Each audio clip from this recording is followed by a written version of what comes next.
Pastor, umusbong ang ministry niya mula sa 15 miyembro hanggang ngayon sa buong Pilipinas at sa ibang-ibang dako ng mundo, may KOJC.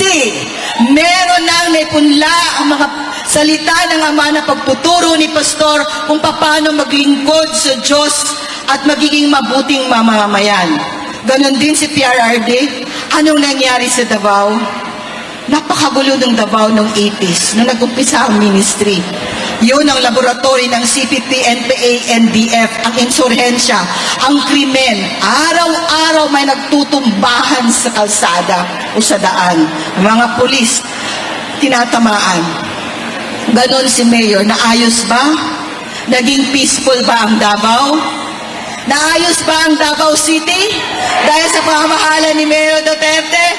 Yes! So, kaya nga, may 911, parang Davao lang, meron pagkatapos ng Amerika. Bawal doon ang no smoking. May no smoking ban, no firecracker. May willpower kasi si PRRD.